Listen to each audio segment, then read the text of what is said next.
My beta broke my ribs when I refused to give him the money from selling my farm. But then the Alpha King broke every bone in his body and claimed me in front of everyone. When her beta fiancé beats her for defying him, the Alpha King himself arrives, bringing vengeance, justice, and a love she never dared dream she deserved. Chapter 1. The Sale. Seraphina's calloused hands trembled as she accepted the leather pouch heavy with gold coins. The merchant's weathered face showed no emotion as he completed the transaction that would change her life forever. Her father's farm, the only home she'd ever known, now belonged to strangers. "Consider it done, miss," the merchant said, tipping his hat before mounting his horse. The autumn wind carried the scent of harvest and endings as hoofbeats faded down the dirt road. She clutched the pouch against her chest, feeling the weight of freedom and fear in equal measure. 23 years of memories surrounded her. The fields where she'd learned to walk, the barn where she'd hidden from thunderstorms, the kitchen where her mother had taught her to bake bread before fever claimed her life. But freedom came with a price. Rowan would expect his share, more than his share, if his recent demands were any indication. Her beta fiancé had grown increasingly violent since her father's death 6 months ago, treating her inheritance as his own personal treasury. The cottage door creaked behind her. "Where is it?" Rowan's voice cut through the evening air like a blade. His massive frame filled the doorway, brown eyes already glazed with ale, though sunset had barely touched the horizon. "Where is what?" she asked, though her heart hammered against her ribs. "Don't play innocent with me, Seraphina." He stepped closer, and she caught the sour scent of drink on his breath. "The gold. I saw the merchant leave. Hand it over." "This money is mine, Rowan. My father left the farm to me." His hand shot out faster than she could dodge, fingers wrapping around her wrist with crushing force. "Everything that's yours belongs to me. We're to be married." "Not anymore." The words escaped before she could stop them. Chapter 2. Blood and Betrayal. Rowan's grip tightened until bones ground together. "What did you say?" "I said not anymore." Seraphina forced herself to meet his gaze, despite the sharp ache shooting up her arm. "I'm leaving, Rowan, tonight." His laugh held no warmth. "Leave? You stupid little Omega. Where exactly do you think you'll go? No pack will take a runaway bride." "I'll find somewhere." She tried to pull free, but his other hand seized her shoulder. "Let go of me." "You're not going anywhere." His voice dropped to a dangerous growl. "And you're certainly not taking my gold with you." "It's not your gold." The first blow came so fast she barely saw it coming. His fist connected with her ribs, and torment exploded through her chest. She doubled over, gasping, but he hauled her upright by her hair. "Everything you have is mine," he snarled. "Your land, your gold, your body. I've been patient long enough." She swung the pouch at his head, but he caught her wrist and twisted until she cried out. The leather bag tumbled to the ground, coins spilling across the dirt like fallen stars.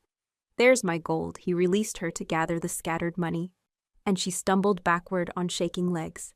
"I won't marry you," she whispered, tasting blood on her lips. "I'd rather die first." His face darkened with rage. "That can be arranged." The second blow caught her in the stomach, driving all air from her lungs. She collapsed to her knees, retching, as he stood over her with cold satisfaction. "You'll learn your place, Seraphina, even if I have to shatter every bone in your body to teach you." His boot connected with her ribs, and she heard something crack. Chapter 3. The scent of destiny agony overwhelmed every sensation. Seraphina lay crumpled in the dirt, each breath a knife in her chest. Rowan had left her there after taking the gold, promising to return once she'd learned some sense. Blood pooled beneath her cheek, mixing with autumn leaves and soil. The world blurred at the edges as darkness crept in. Perhaps dying here would be mercy. At least then she'd be free. Hoofbeats thundered in the distance, growing closer. Multiple horses, moving fast. Seraphina tried to lift her head, but torment lanced through her ribs. She could only lie still and pray they wouldn't see her. "Stop!" The voice commanded absolute authority. The horses pulled up mere yards away, snorting and stamping. "Your Majesty, we should reach the next village before—" "I said stop." Footsteps approached, heavy boots crunching on fallen leaves. "Someone's hurt." Through her haze of suffering, she caught a scent that made her wolf stir for the first time in months. Pine and steel, winter wind and power. It called to something deep in her soul, something she thought Rowan had beaten into submission. Strong hands turned her gently onto her back. She blinked up at a face carved from granite and shadow. Sharp cheekbones, storm-colored eyes, dark hair touched with silver at the temples. A scar ran from his left temple to his jaw, but it only made him more devastating. "Who did this to you?" His voice held lethal stillness. She tried to speak but only managed a whisper. "Doesn't matter. It matters to me." His fingers brushed her bloodied hair back from her face, and electricity shot through her at the contact. "What's your name?" "Seraphina." His eyes flared with something primal. "Seraphina." He spoke her name like a prayer, like a promise. "I'm going to take care of you." Chapter 4: The Alpha King. "My lord," a nervous voice called from behind the stranger. "We cannot delay." "The border patrol." "We'll wait." The man's tone brooked no argument. He slipped powerful arms beneath her broken body, lifting her as if she weighed nothing. "Ready my horse." "Your Majesty." Surely one of the men could. "I said ready my horse."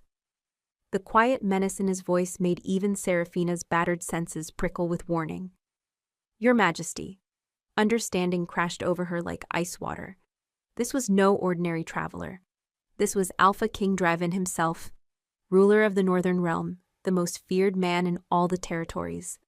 "You're the king," she breathed. His pewter eyes found hers as he cradled her against his chest. "And you're mine." The words should have terrified her. Instead, warmth spread through her broken body like sunlight. Her wolf recognized what her mind struggled to accept. This dangerous man belonged to her, just as she belonged to him. "I don't understand." Hurt made her voice weak, but she forced the words out. "How can you know? Your scent calls to my wolf like nothing ever has." His jaw tightened as he examined her injuries. "Who did this, Seraphina? Give me a name." "Rowan, but please don't."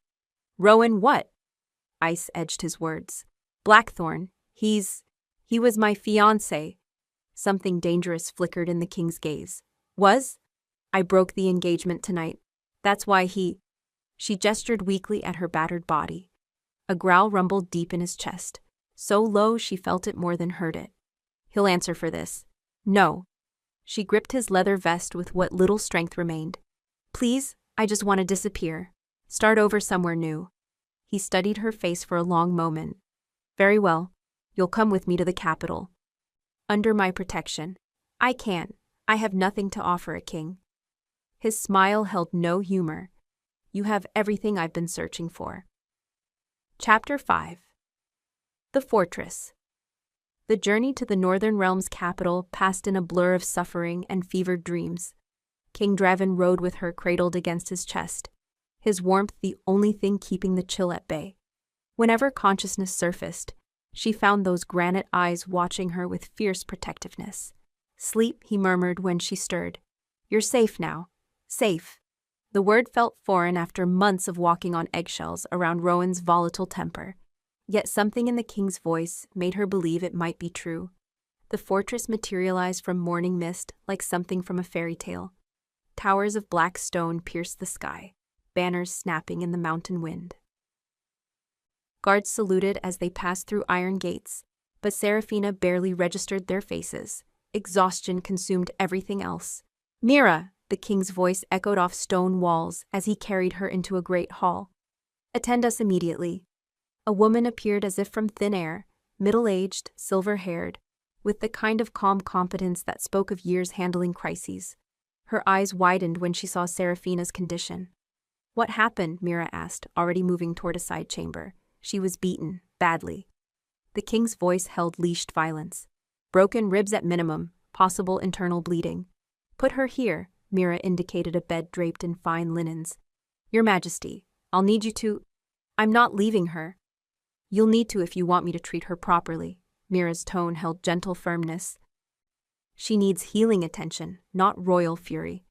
Seraphina felt him tense at the implication, though he set her down with infinite care.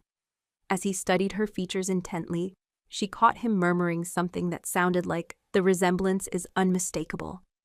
I'll be right outside, he told her. If you need anything, go. Mira shooed him toward the door. Let me work. The king hesitated, then pressed his lips to Seraphina's forehead. The brief contact sent electricity racing through her veins. Rest. You're home now. Home.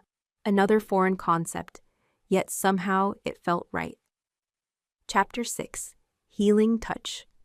Mira's hands glowed with soft, golden light as she worked, and warmth spread through Seraphina's battered body. The sharp torment in her ribs dulled to manageable aches, though deeper hurts would take time to heal. There, the healer said finally, extinguishing the light. Your ribs are mended, though you'll be sore for days. The bruising will fade and the cuts are clean. You're fortunate. It could have been much worse. Thank you. Seraphina tried to sit up, wincing at the residual discomfort. You have a rare gift. One I've used too often in recent years. Mira's expression darkened.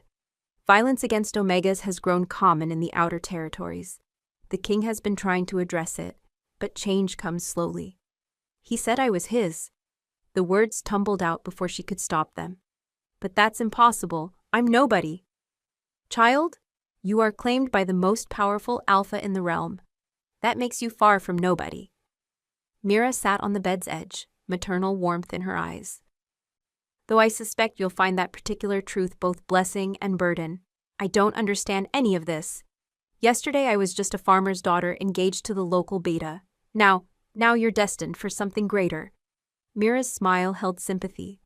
The bond between true mates is sacred, powerful. It cannot be denied or ignored. What if I want to deny it? The question escaped as barely a whisper. Then you'll be fighting fate itself. And in my experience, fate always wins. Mira rose, smoothing her skirts.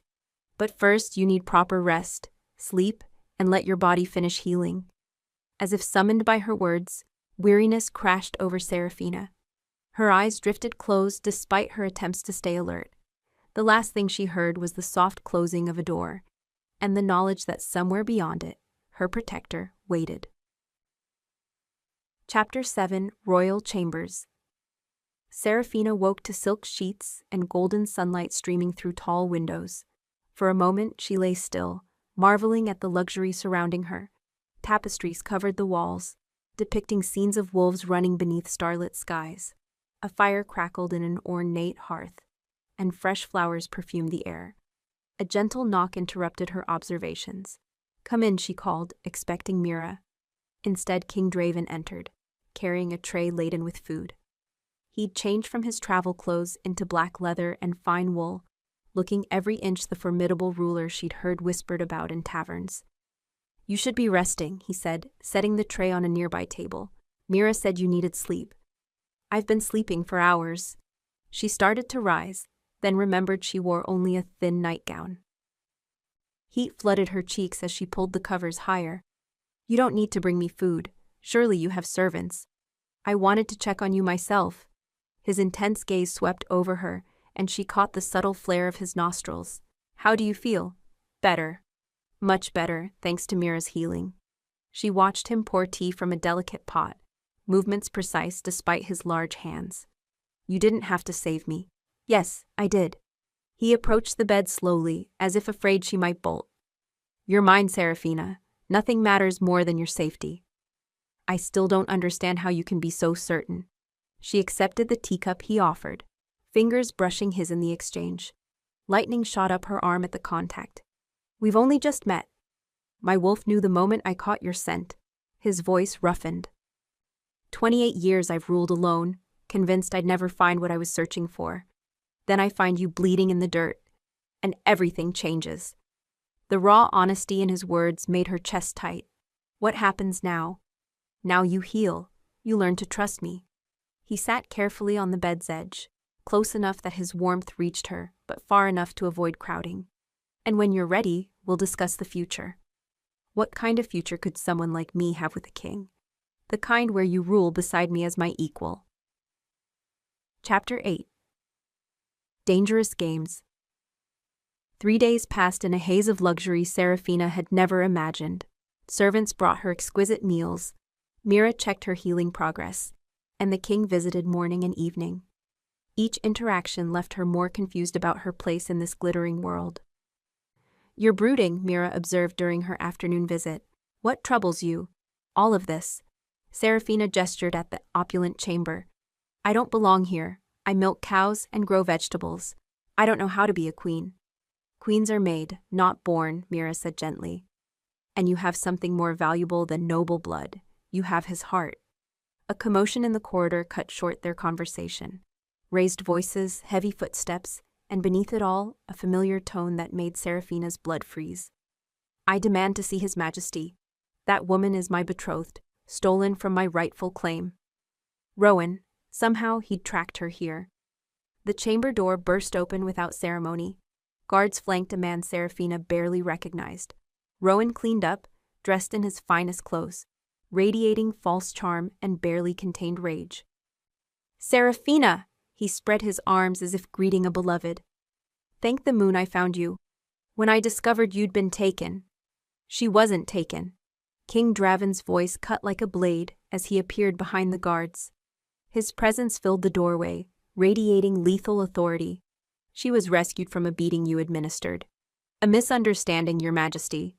Rowan's smile never wavered, though his eyes glittered with malice. "Lovers quarrel, nothing more. Surely you understand how passionate young couples can be." "I understand that you shattered her ribs." "She's prone to dramatics." Rowan stepped toward the bed, and Seraphina shrank back instinctively. "Come, darling, it's time to go home." "This is her home now." The king's voice held absolute finality. "She belongs to me." Rowan's mask finally slipped, revealing the ugliness beneath. "Belongs to you? This little farm girl? Surely you jest." The temperature in the room seemed to drop 10 degrees. Chapter 9. False Submission.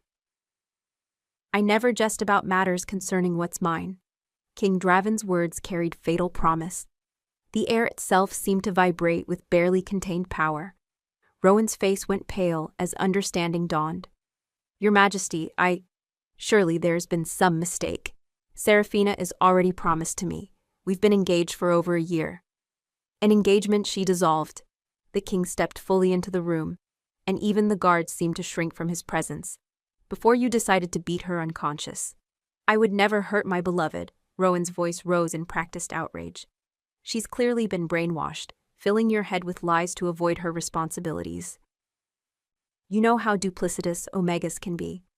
Seraphina watched in horror as he played his role perfectly. The concerned fiancé, wronged and desperate to reclaim his lost love. To outsiders, he might even seem believable. "Seraphina," Rowan continued, turning pleading eyes toward her, "tell His Majesty the truth. Tell him about our love, our plans for the future. Don't let them turn you against me." "The only truth," she said quietly, "is that you destroyed my ribs when I refused to give you my father's gold." "Gold?" Rowan laughed, the sound grating and false. "What would I want with your pittance? I have my own lands, my own wealth. I wanted only you." "Then why did you take every coin from that pouch?" His smile flickered for just a moment. "To keep it safe, naturally. A woman alone with gold is a target for bandits." King Draven moved closer to the bed, his presence a wall of protection between her and Rowan. "Leave, now, before I forget the laws about killing guests under my roof." Rowan dropped to one knee, the picture of humble submission. "Your Majesty, I humbly beg your pardon for any offense. I spoke in haste, driven by love and concern for my betrothed. Surely we can reach some accommodation." "The only accommodation is your immediate departure." "Of course." Rowan rose gracefully, that false smile never wavering. "But perhaps you'll reconsider once you learn the full truth about dear Seraphina's heritage." Ice formed in her veins. What heritage could he possibly mean? Chapter 10. Revelations and Rage. "What heritage?" King Draven's voice carried ominous silence.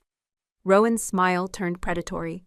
"Ask her about her father, Your Majesty. Ask her why a simple farmer owned land that should have belonged to the royal territories. Ask her about the real reason he died." Seraphina's blood turned to ice. "Rowan, don't." "Her father was Sir Marcus Ashenheart, once a knight of your own guard." Rowan's words dropped like stones into still water. "Disgraced and exiled for treason." though dear Seraphina has clearly forgotten to mention that detail. The king turned toward her, something unreadable in his storm-colored gaze. Is this true? She struggled for words, her carefully constructed new life crumbling around her. I didn't know you then. I didn't think it mattered. Didn't think it mattered. Rowan's laugh held vicious triumph. Your father tried to assassinate the king's own father. He was stripped of his titles, his lands, everything. The only reason he wasn't executed was royal mercy. Mercy he repaid by fleeing like a coward. My father was no traitor, the words burst from her with desperate force. He was loyal until his last breath. Then why was he found with poison in the old king's chambers? Rowan pressed his advantage like a blade to her throat. Why did he run instead of facing justice? King Draven's silence stretched between them like a chasm. When he finally spoke, his voice held dangerous calm. Everyone out. Your Majesty, Rowan began. Out!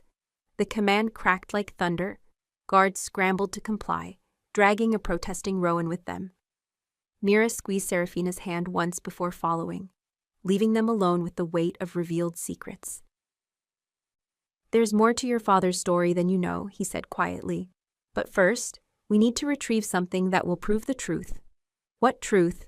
Tears burned her eyes. That Marcus Ashenheart died a hero, not a traitor. Chapter 11. Truth and Consequences.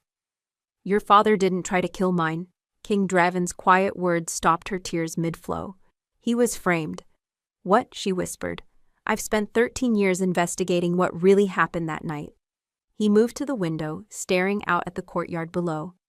Marcus Ashenheart discovered a real plot against my father's life.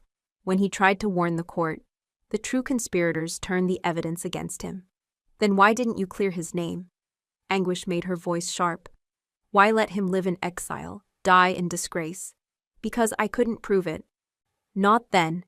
He turned back to her, and she saw old torment in his eyes. Your father chose exile over a trial he knew was rigged. He chose life over honor, and I've spent 13 years wondering if I would have made the same choice. The room felt suddenly too small, the air too thick. Who framed him? That's what I've been trying to discover. His smile held no warmth.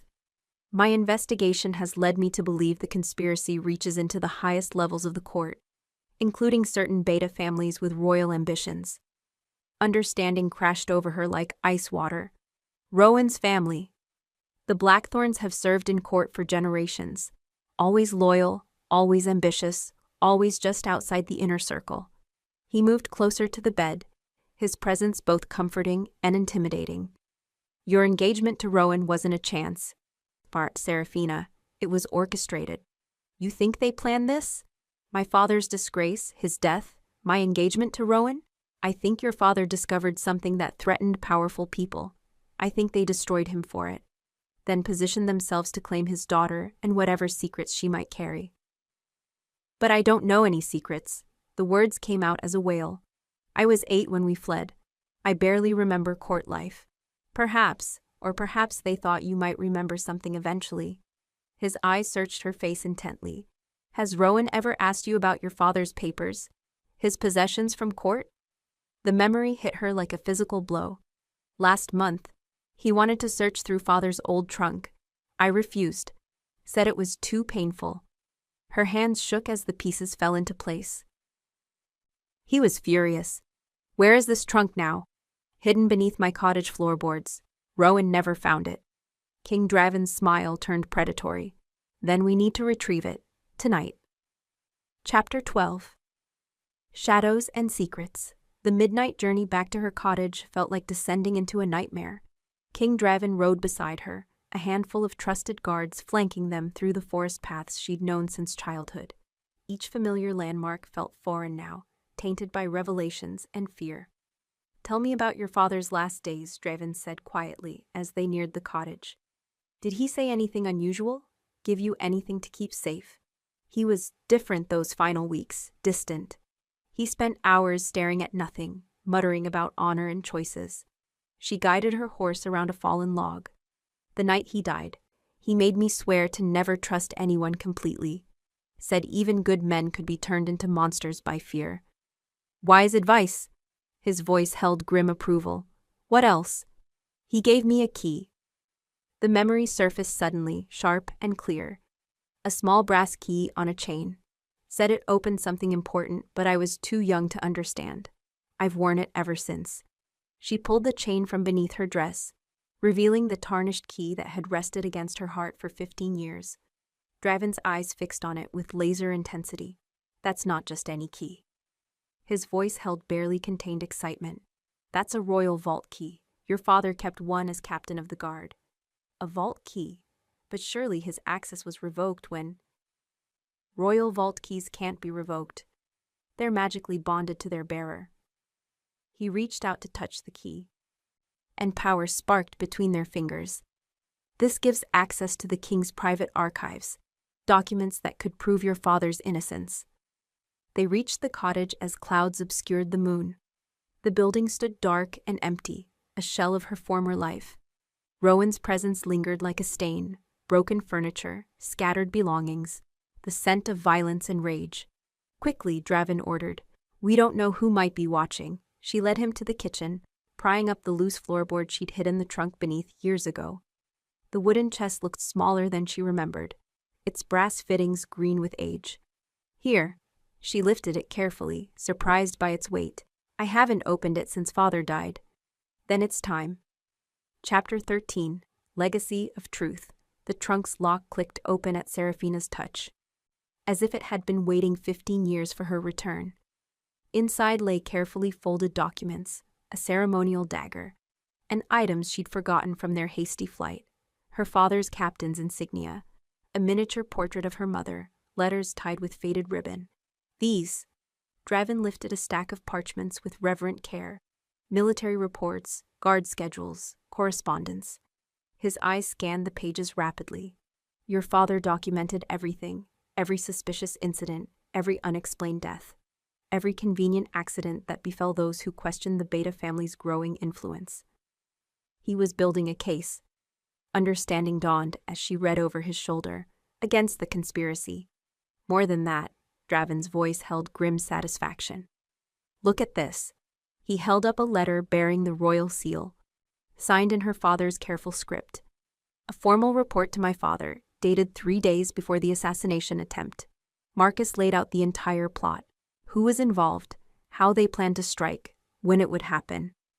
But if father warned your father, why was he still blamed? Because this letter never reached the king. Draven's jaw tightened. It was intercepted, the evidence planted in your father's chambers, and Marcus became the perfect scapegoat. A sound outside made them both freeze. Hoofbeats, multiple riders approaching fast. Through the cottage window, she saw torches blazing against the darkness. We need to leave, now. Draven scooped the documents into a leather satchel. They've found us. The cottage door exploded inward as armed men poured through. At their head stood Rowan, no longer playing the charming suitor. His face held murder and madness in equal measure. Did you really think you could steal what's mine? He snarled. The girl, the land, the secrets, all of it belongs to me. Nothing here belongs to you, Draven replied calmly, though his hand moved to his sword hilt. Everything here belongs to me. Rowan's control finally snapped. Do you know what I've sacrificed for this moment? What my family has planned for generations? You think one night's rutting with a farmer's daughter gives you the right to destroy everything? Actually, Draven's smile turned menacing. I think being king gives me that right. Chapter 14.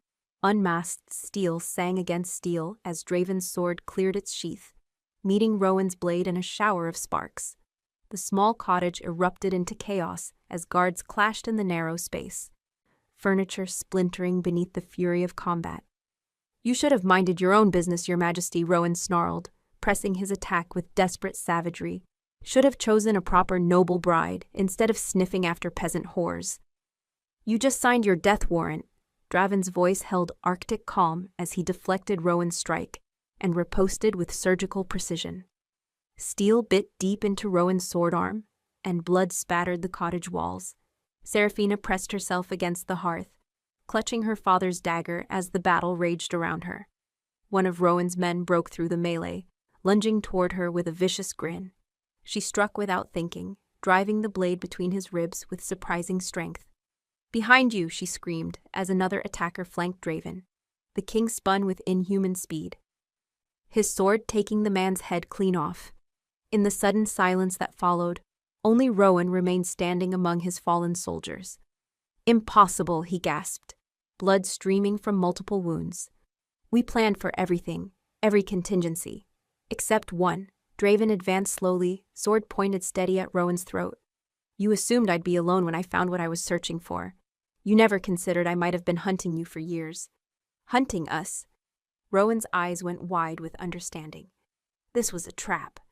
Did you think your family's treason would go unnoticed forever?"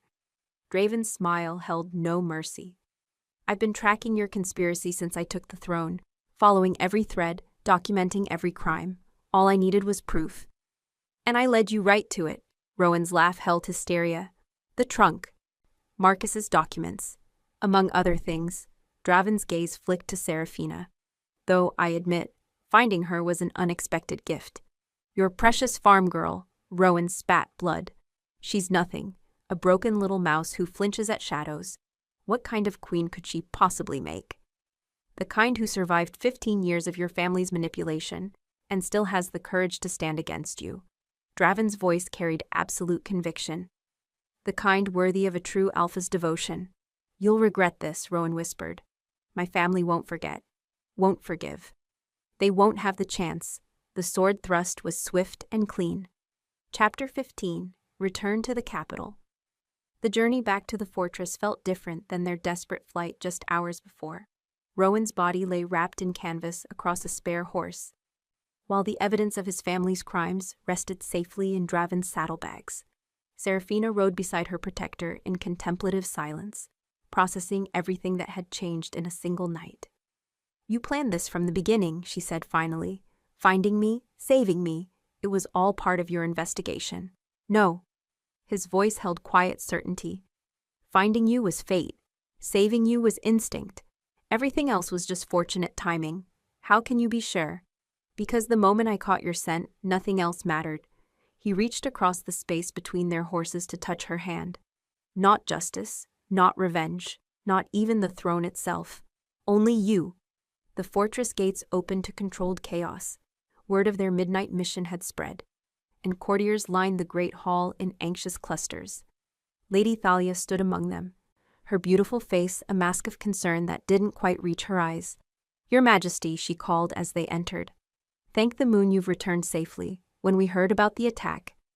"News travels quickly," Draven observed mildly, "considering we've told no one of tonight's events."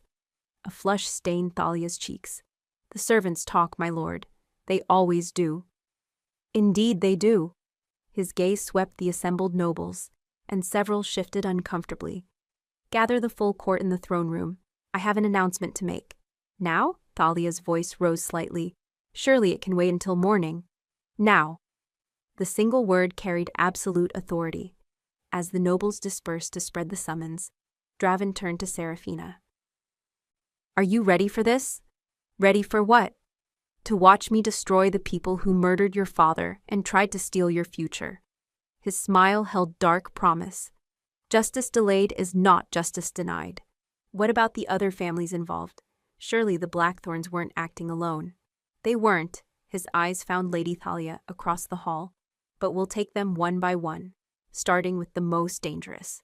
Understanding dawned as she followed his gaze. "Thalia?" "The woman who's been feeding information to our enemies since the day she arrived at court." Chapter 16. The Throne Room. The throne room filled with rustling silk and nervous whispers as the court assembled under the watchful eyes of the royal guard. Torches cast dancing shadows on ancient stone, and the massive throne, carved from a single piece of midnight black granite, dominated the far end of the hall.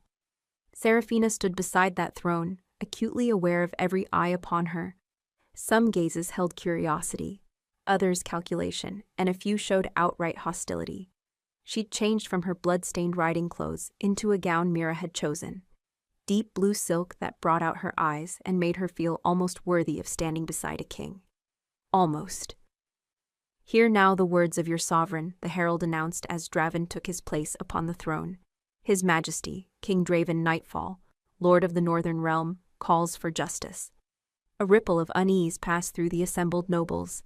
Justice in the throne room usually meant someone wouldn't be leaving alive. Lords and ladies of the court, Draven's voice carried easily through the vast space. Tonight we uncovered a conspiracy that reaches to the very heart of this kingdom. A plot that cost innocent lives and threatened the stability of our realm. What conspiracy? Lord Aldrich called from the crowd.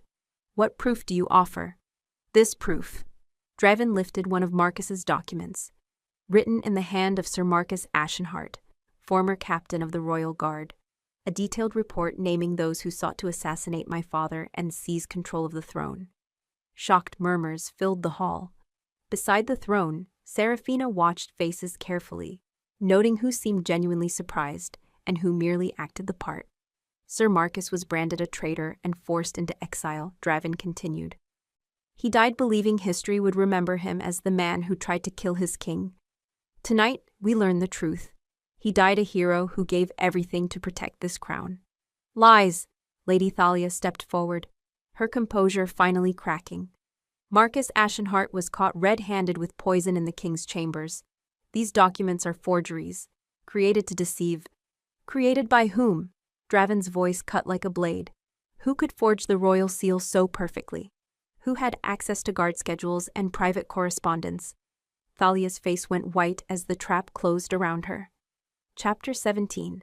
Unraveling Webs. You're suggesting I had something to do with this? Lady Thalia's voice trembled with what might have been genuine outrage or masterful acting. I was barely 18 when those events occurred. A minor noble from a distant province. A minor noble whose family held substantial debts to the Blackthorn Holdings, Draven replied calmly. Who arrived at court just months before my father's death, coincidentally catching the eye of several influential betas. Coincidence is not conspiracy. Lord Aldrich stepped to Thalia's defense, though his eyes remained wary. You cannot condemn a woman based on timing and speculation. Can I not? Draven's smile held winter frost. Then perhaps Lady Thalia would care to explain how she knew about tonight's mission before we returned to announce it. The throne room fell silent except for the crackle of torches. All eyes turned to the beautiful noblewoman who stood frozen like a deer before hunters. I heard servants talking, she stammered. Which servants? Draven leaned forward slightly, since the only people who knew of our departure were sworn to secrecy, and the only people who knew of our return rode with us. Perhaps she has other sources, Lord Aldrich suggested, though doubt crept into his voice. Indeed she does, Draven gestured to his guards. Bring in our other guests. The great doors opened to admit a figure that made several nobles gasp in recognition. A man in traveling clothes, dusty and disheveled, with the look of someone who'd ridden hard through the night. Tell the court your name, Draven commanded. Edgar Blackthorn, the man said, his voice barely above a whisper. Brother to Rowan Blackthorn. And why have you come to our court tonight? To warn Lady Thalia.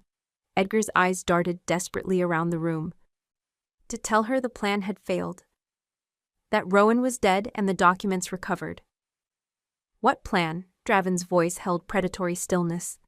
Edgar's composure crumbled completely. The plan to retrieve Marcus Ashenheart's evidence before it could be used against us. The plan to silence his daughter permanently. Seraphina felt ice form in her veins. They hadn't just wanted her father's secrets. They'd wanted her dead. Chapter 18. Confessions and Condemnations. You bastard, Lady Thalia snarled at Edgar, her mask finally slipping completely. You were supposed to wait for my signal. Your signal? Edgar's voice rose to a panicked squeak. Rowan is dead. The king has everything. There is no signal. Silence, both of you. Draven's command cracked like thunder. Edgar Blackthorn, you will tell this court exactly what your family's plan entailed. Leave nothing out. Edgar's legs gave way, and he collapsed to his knees. We were to marry Lady Thalia into your house, my lord.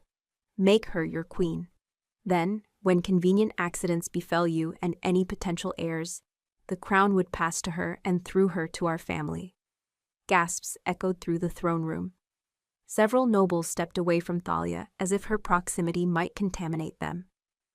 And my companion's role in this scheme? Draven's voice could have frozen blood. She was never supposed to be yours, Edgar babbled. The marriage to Rowan was meant to keep her quiet, under control. When her father's documents surfaced, she would have a convenient accident too. But I found her first. Understanding and rage warred in Draven's expression. You tracked us to the cottage tonight to complete your original plan. We had no choice. Edgar's composure shattered completely. Everything depended on those documents never seeing daylight. Without them, it was just rumors and suspicion. With them, the truth could finally be told. Draven rose from his throne, and the very air seemed to vibrate with his power. The truth that Marcus Ashenheart died a hero, that his daughter carries noble blood through her mother's line, making her not just worthy to stand beside this throne, but destined for it. Seraphina's knees nearly buckled. What? Your mother, Elena Moonshadow, was my father's cousin, Draven said gently. Distant enough that no political match was arranged. Close enough that your blood carries royal heritage. It's why your wolf calls so strongly to mine. The revelation hit her like a physical blow. Not just a farmer's daughter, but royal blood. It explained so much. Her father's position in the guard, their small but prosperous farm, the way certain nobles had always watched her with calculation rather than dismissal. You lie, Thalia hissed. She's nothing, nobody. She's everything, Draven replied simply. And you tried to murder her. Chapter 19. Trial by Combat. The penalty for treason is death, Draven announced, his voice carrying to every corner of the throne room. But the law grants you the right to trial by combat. Choose your champion. Lady Thalia lifted her chin with desperate pride. I choose Lord Aldrich. All eyes turned to the distinguished nobleman, who visibly paled. My lady, I cannot. The evidence against you. You swore an oath. Thalia's composure cracked completely. You swore to protect me. I swore to protect you from false accusations, Aldrich replied quietly. Not from the consequences of treason. Then I'll fight myself. She reached for the ceremonial sword at her hip, with shaking hands. I claim the right of single combat. Granted. Draven's eyes held no mercy. Choose your opponent, myself or my champion. You wouldn't fight a woman yourself? Thalia's voice held mocking desperation. How chivalrous. I would execute a traitor regardless of gender. His smile held winter frost. But the woman you tried to murder deserves the honor of avenging her father's memory. Every head in the throne room turned toward Seraphina. She felt their stares like physical weight. Expectation and doubt warring in noble faces. I've never fought a formal duel, she said quietly. You fought for your life, Draven replied. That's more valuable than a dozen formal lessons. This is absurd, Lord Aldrich protested. The girl has no training, no experience. It would be murder. Like the murder Thalia planned for her. Mira stepped forward from the crowd, her healer's robes rustling. Or the murder of her father, framed as treason. I accept, Seraphina said, her voice stronger than she felt. For my father's honor, I accept. Excellent. Draven's approval warmed her more than wine. Mira will serve as your second. Lord Aldrich will serve for Lady Thalia, assuming he's still willing to stand with a confessed traitor. Aldrich's face showed the struggle between honor and pragmatism. Finally, he nodded stiffly. I'll see fair play is observed. Then let it begin. Chapter 20. Blades and Blood. The great hall cleared as servants rushed to create a fighting circle. Torches were repositioned for better light, and the assembled nobles formed a ring around the marked area. Seraphina had never felt so exposed, so scrutinized. Remember, Mira murmured, as she helped adjust Seraphina's grip on the borrowed sword. She's trained in formal technique, but you fought for survival. Trust your instincts. Across the circle, Lady Thalia moved through practice forms with lethal grace. Her blades sang through the air in perfect arcs, each movement precise and controlled. She looked like what she was, a killer trained from childhood. She's trying to intimidate you, Draven said quietly, his presence at her back a wall of strength. Don't watch her blade. Watch her eyes. They'll tell you her intentions before her body moves. What if I lose? The question escaped as barely a whisper. You won't. His certainty reached something deep in her soul. You're fighting for more than your life now. You're fighting for justice, for truth, for the future we'll build together. Begin, the herald announced. Thalia struck immediately, her blade seeking Seraphina's heart in a lightning thrust. Only instinct saved her. She twisted aside, feeling the steel part the air where her chest had been. Too slow, farm girl, Thalia taunted, following up with a sweeping cut aimed at her legs. Seraphina jumped backward, barely avoiding the blow. The woman was fast, trained, and lethal. Every attack came with killing intent, no mercy or restraint. Stand still and die, Thalia's composure cracked as her attacks met only air. It's what you were always meant for. That broke something in Seraphina's mind. She was tired of being seen as weak, as prey, as someone whose only purpose was to suffer for others' ambitions. Her father hadn't raised a victim. He'd raised a fighter. The next time Thalia attacked, Seraphina didn't retreat. She stepped forward inside the arc of the blade and drove her elbow into the noblewoman's ribs. Thalia gasped, stumbling backward, and Seraphina's sword found its mark. Steel bit deep into Thalia's sword arm. Blood flowed, and the woman's blade clattered to the floor. Yield, Seraphina commanded, her point at Thalia's throat. Never. Thalia's eyes held madness. I'd rather die than kneel to a peasant. Then die. The thrust was clean and quick. Chapter 21. Crown and claiming silence filled the throne room as Lady Thalia's body crumpled to the stones. Blood pooled beneath her still form, reflecting torchlight like scattered rubies. Seraphina stood over her fallen enemy, sword dripping crimson, transformed from frightened farm girl to avenging angel. Justice is served, Draven announced, his voice carrying absolute authority. Let all witness that treason bears a price, paid in blood. The assembled nobles murmured agreement, though several faces showed calculation rather than approval. Political winds had shifted dramatically tonight, and ambitious minds were already adapting to new realities. Edgar Blackthorne, Draven continued, you will be held pending investigation into your family's full involvement in this conspiracy. Guards, escort him to the dungeons. Your Majesty, Edgar babbled as soldiers dragged him away. I can give you names, dates, everything, please. Mercy.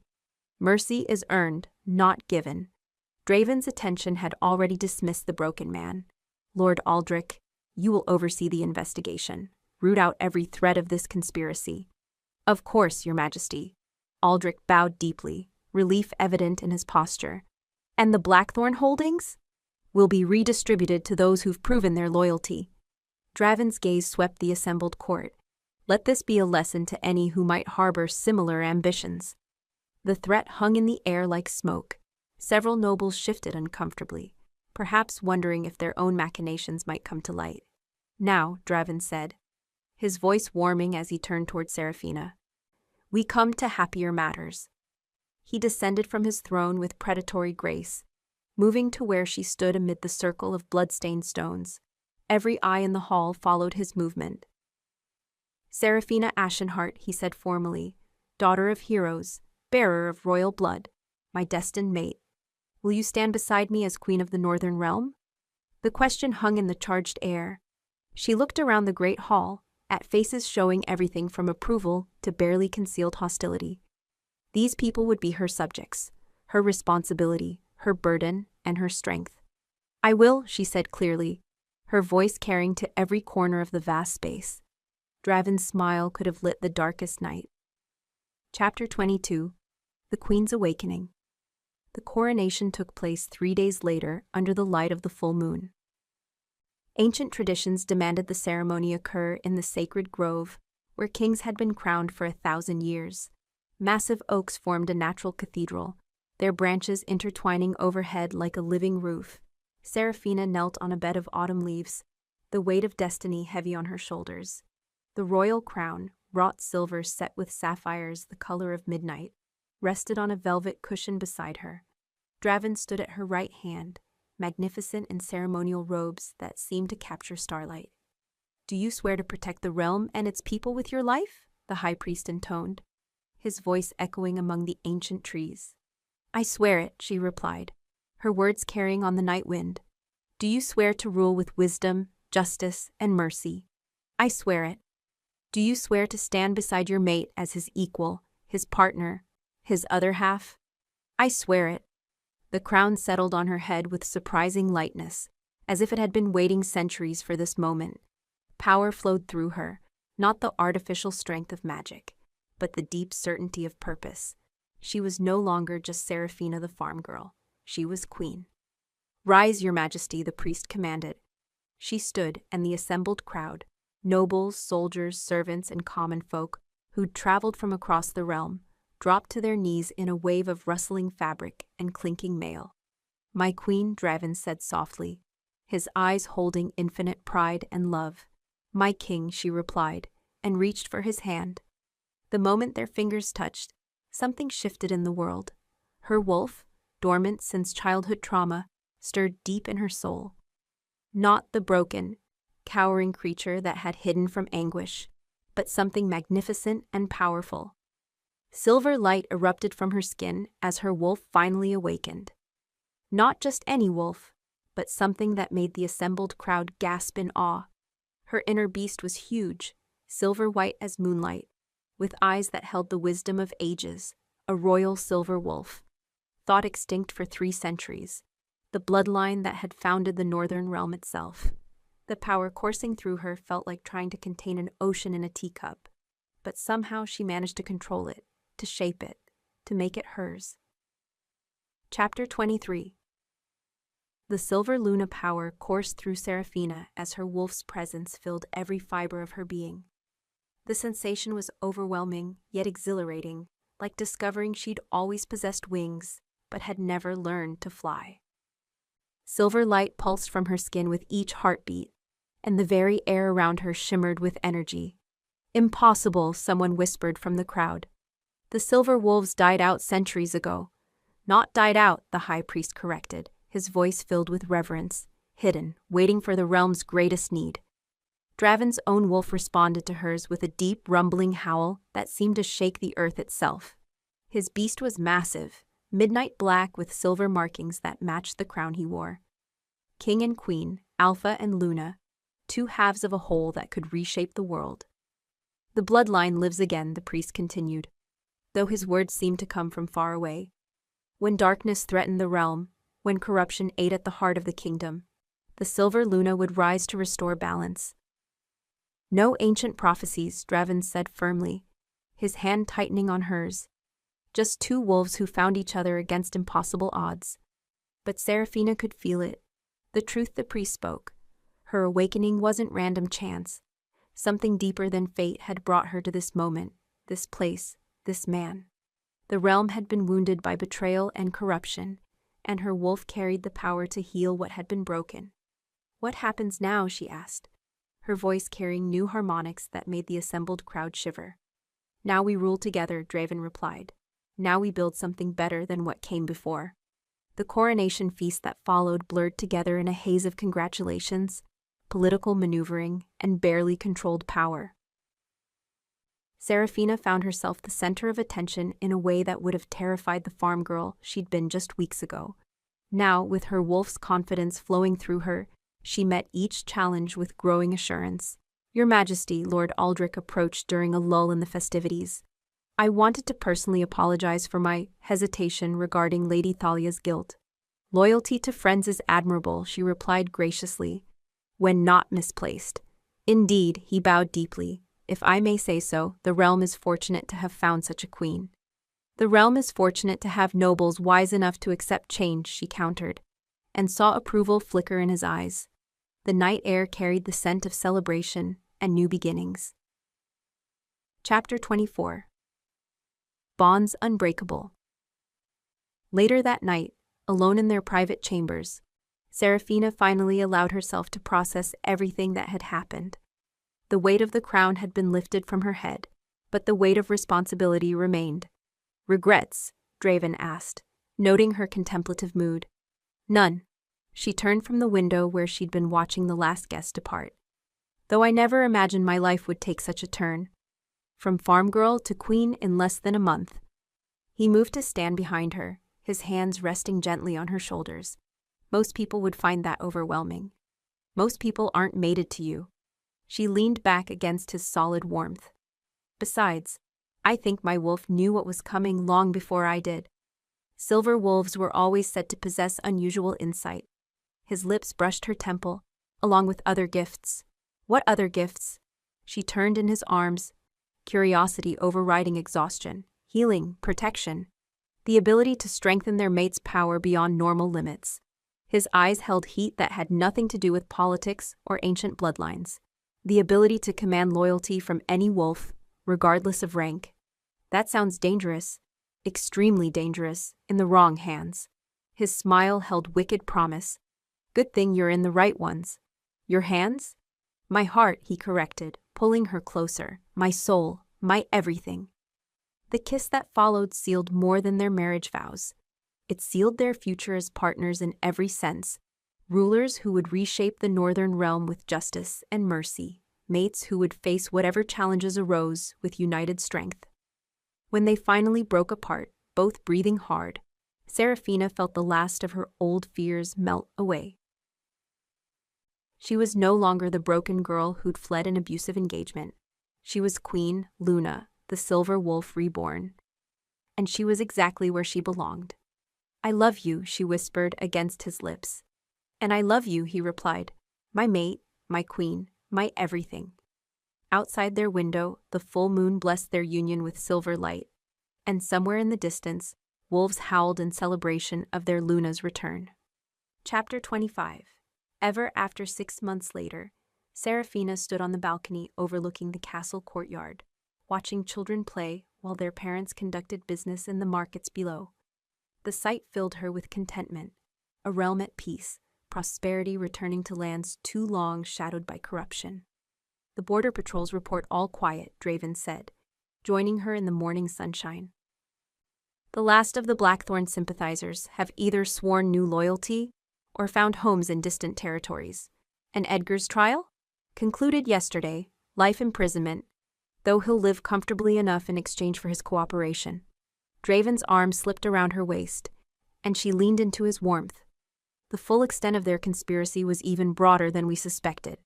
But ended now? Ended. His certainty warmed her more than sunlight. The realm is secure, the nobles are unified behind our rule, and justice has been served. Then why do you look troubled? His slight smile acknowledged her perception. Not troubled, thoughtful. Lord Aldrich brought interesting news from the southern provinces. What kind of news? Reports of unusual wolf sightings. Large packs moving with apparent purpose. Displaying coordination that suggests intelligence rather than instinct. His eyes met hers. Silver wolves, leading mixed packs of common breeds. Understanding dawned slowly. You think there are others, other silver wolves who survived. I think your awakening may have triggered something larger than we realized. He turned to face her fully. The question is whether that's cause for celebration or concern. Does it matter? She reached up to touch his cheek, feeling the slight rasp of morning stubble. Whatever comes, we'll face it together. Together, he agreed, catching her hand and pressing it to his lips, as we faced everything else. A commotion in the courtyard below drew their attention. A messenger rode through the gates at full gallop, his horse lathered with sweat and his clothes dusty from hard travel. Whatever news he carried had driven him to near exhaustion. Your Majesties, the man called, dismounting before his horse had fully stopped. Urgent news from the eastern border. What news? Draven called down. Wolves, Your Majesty. Hundreds of them, but not attacking. They're asking for an audience with the Silver Luna. Seraphina felt her wolf stir with anticipation. Whatever came next, she was ready for it. She had her mate, her crown, her power, and most importantly, she had found herself. The future stretched ahead like an unwritten book, full of possibility and promise. Well then, she said, smiling up at her king. I suppose we'd better not keep them waiting. No, Draven agreed, his own smile matching hers. I suppose we'd better not.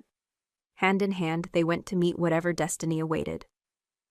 The Silver Luna has risen, but her greatest adventures are yet to come.